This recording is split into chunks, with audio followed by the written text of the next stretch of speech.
जय श्री राम दोस्तों। मैं आपको आज इस वीडियो में बताऊंगा कि मनीष राज सर के द्वारा जो दी गई जानकारी है, मतलब उन्होंने जो रोड मैप बनाया हुआ है रीनीट के लिए, वो आपके लिए क्यों इंपॉर्टेंट है। क्या आप उसको फॉलो करके अपने नीट में सिलेक्शन लेके अच्छे मार्क्सों से कुछ अच्छे एमबीबीएस कॉलेज में पहुंच सकते हैं, मैं आपको इस वीडियो में बताऊंगा। और मैं आपको ये भी बताऊंगा कि उन्होंने कैसी एडवाइजरी दी है आपके लिए कि आप सब उसको फॉलो करके एक अच्छी गवर्नमेंट मेडिकल कॉलेज में एंट्री ले सकते हैं। तो आज की इस वीडियो में देखते हैं। सबसे पहला पॉइंट जो एमआर सर द्वारा बताया गया है हम लोगों को, वो है फॉर्मूला। सबसे पहले अपन को जो 30 दिन बाकी हैं आज से करेक्ट, क्योंकि 21 जून को जो होने वाला पेपर है उसमें फॉर्मूलों की बहुत ज्यादा महत्वपूर्णता होगी। अगर आप देखेंगे हर फॉर्मूला आपको माइंड में एकदम अच्छे से याद होना चाहिए। पहला पेपर जो आया था वो इतना इजी था, लेकिन जब आप उसके फॉर्मूले में जाएंगे, डिटेल्स में जाएंगे, तब आपको पता चलेगा। अगर आपको कोई फॉर्मूला आता है, उसके आसपास का कॉन्सेप्ट भी आता है, तो आप उसको बहुत अच्छे से तैयार करके बहुत अच्छे से सॉल्व कर सकते हैं। अगर आपको कोई फॉर्मूला आता नहीं है, कोई भी कॉन्सेप्ट आपका अगर क्लियर नहीं है, तो 1 महीने के अंदर आप उसको बहुत अच्छे से क्लियर कर सकते हैं। पर डे आपको एक फॉर्मूला शीट बना के उसको रिवाइज करना पड़ेगा, अच्छे से रिवाइज करना पड़ेगा। मैं कैसे इसको फॉलो करूंगा वो भी मैं आपको आगे इस वीडियो में बताऊंगा, और मैं ये भी बताऊंगा आपको कि फॉर्मूला को कैसे एक पेज में लाके रखें। तो first point is formula listing. आप सभी को सारे फॉर्मूला को एक एक पर चैप्टर के हिसाब से पर टॉपिक वाइज एक पेज में लाके रख देना है।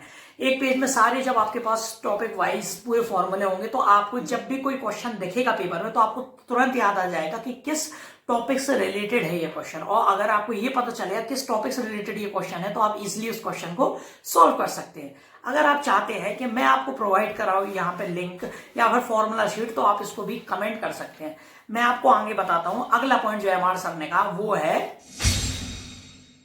Peer pressure. जो होता है वो आज की डेट में बहुत बड़ी दिक्कत बनती जा रही है सारे स्टूडेंट्स के लिए, पेपर के लिए। लेकिन आपने देखा होगा जो टॉपर स्टूडेंट होते हैं अक्सर ये कहते हैं कि उन्होंने जेई मेंस जो जनवरी अटेम्प्ट होता है या फिर अप्रैल अटेम्प्ट, दोनों अटेम्प्टों को पहले अटेम्प्ट करते हैं, फिर उसमें एडमिशन नहीं लेते हैं। वो उसको भी अच्छे मार्क्सों से क्लियर करते हैं। वो क्लियर करना या नहीं करना अलग बात है, लेकिन वो उस पीयर प्रेशर के लिए उसको अटेम्प्ट करते हैं कि उन्हें पता चले कि नीट के पेपर के दिन उनको कैसा लगेगा। लेकिन अपने पास फायदे की बात यह है कि अपन ने 3 मई के दिन, मतलब 3 मई के दिन इसको पहले ही अनुभव कर लिया है इस पीयर प्रेशर को। तो अपन के पास 21 जून में होने वाला पेपर आप अपन फुल कॉन्फिडेंस से दे सकते हैं। जितनी ज्यादा मॉक टेस्ट लगाएंगे, अपनी उतनी ही प्रैक्टिस बहुत अच्छे तरीके से होगी, जिससे अपन अपने सिलेक्शन की तरफ आगे बढ़ सकते हैं।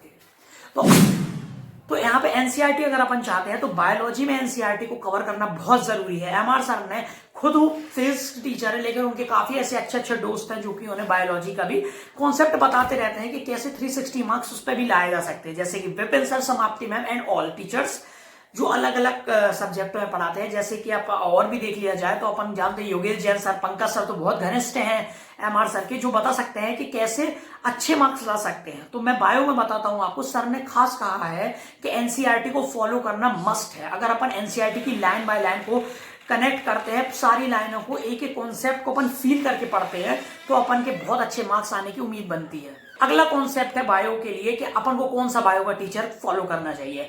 बायो के लिए आप विपिन सर को फॉलो कर सकते हैं, बॉटनी के लिए एंड जूलॉजी के लिए मेरा मानना है कि आप समाप्ति में हमको करें तो ज्यादा अच्छा होगा। वैसे जो ह्यूमन फिजियोलॉजी है वो आप विपिन सर से करेंगे तो बहुत अच्छी बात है। एनिमल किंगडम जैसे बड़े बड़े मैसेज जो अच्छे टॉपिक्स हैं, उनके सब टॉपिक्स भी आप विपिन सर से पढ़ सकते हैं। उन्होंने बहुत अच्छा पढ़ाया हुआ है। विपिन सर की अगर अपन बात करें तो विपिन सर ने 10 डेज में पूरी की पूरी बायोलॉजी कंप्लीट करने की यहाँ पे बात की थी इस साल, लेकिन वो कर नहीं पाए थे 10 दिन के अंदर। मैंने खुद पर्सनली उसको फॉलो किया था, लेकिन फॉलो करने के साथ साथ उनकी हेल्थ में कोई दिक्कत आई थी, जिसके कारण वो उसको फॉलो नहीं कर पाए। लेकिन उन्होंने पढ़ाया इतना ही लाजवाब था कि मेरे मार्क्स काफी अच्छे आए उनकी वजह से। मेरे कितने मार्क्स आए आगे की वीडियो में आपको ये भी पता चलेगा। पहला अटेम्प्ट मेरा अच्छा गया क्योंकि वो ईजी था और कहीं ना कहीं मुझे कॉन्सेप्ट ज्यादातर क्लियर थे। लेकिन अब अगला अटेम्प्ट के लिए मैं कैसे पढ़ूंगा, आने वाली वीडियो में आपको ये भी पता चलेगा। बायो की बात हो चुकी है, फिजिक्स की बात हो चुकी है, मेन बात है अपन को केमिस्ट्री में कैसे करें। केमिस्ट्री में अपन योगेश जैन सर को फॉलो करें, बहुत अच्छा रहेगा आपके लिए। पंकज सर वैसे आपको सारे कॉन्सेप्ट बता देते हैं। हर बार वो बार बार एक ही कॉन्सेप्ट को रिवाइज भी करवाते हैं, इससे आपका कॉन्सेप्ट एकदम क्लियर हो जाएगा।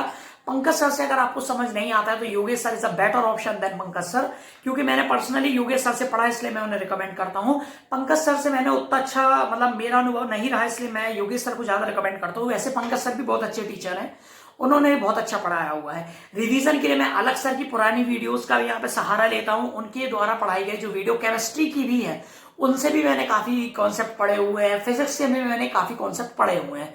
मेनली डिपेंड करता है आप पे कि आप कितनी जल्दी से जल्दी अच्छा कॉन्सेप्ट को रिवाइज करते हैं। अगली चीज यहाँ पे इंपॉर्टेंट है, वो है गुड चॉइस ऑफ सिलेबस। मतलब जो एनसीईआरटी के द्वारा, मतलब एनटीए द्वारा एनसीईआरटी मार्क्ड टॉपिक्स हैं उनको कवर करना ज्यादा जरूरी है, ना कि किसी भी टॉपिक को अंधाधुंध पढ़ना। मतलब टीचरों ने पढ़ा दिया, अच्छी बात है, आप अगर किसी भी टॉपिक को अच्छी तरीके से पढ़ते हैं जो कि एनटीए द्वारा सिलेबस में बताई गई है कि ये सिलेबस आना है, तो आपके लिए बहुत बेनिफिशियल होगा। अगर आप इसके साथ साथ एक और चीज फॉलो करते हैं तो आपके लिए बहुत अच्छा रहेगा, जो कि अपना अगला पॉइंट है, डेट इज पीवाईक्यूज। पीवाईक्यू अगर आप अच्छे से पढ़ते हैं तो आपके लिए बहुत फायदेमंद होगा। पीवाईक्यू से पढ़ने से आपके सारे कॉन्सेप्ट भी रिवाइज हो जाएंगे, वो क्वेश्चन जो इंपॉर्टेंट है वो भी आ जाएगा, और पीवाईक्यू के आसपास आने वाले क्वेश्चनों को भी अपन को बहुत अच्छे से यहाँ पे पढ़ लेना है, जिसके कारण आपके कॉन्सेप्ट बहुत क्लियर होंगे गाइज।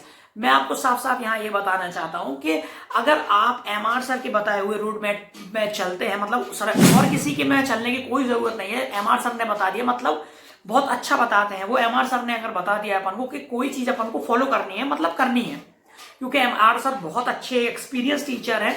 उनकी बताई हुई चीजें अगर अपने दिमाग में फिट होती हैं तो अपन उससे बहुत अच्छे तरीके से सिलेक्शन की तरफ आगे बढ़ सकते हैं।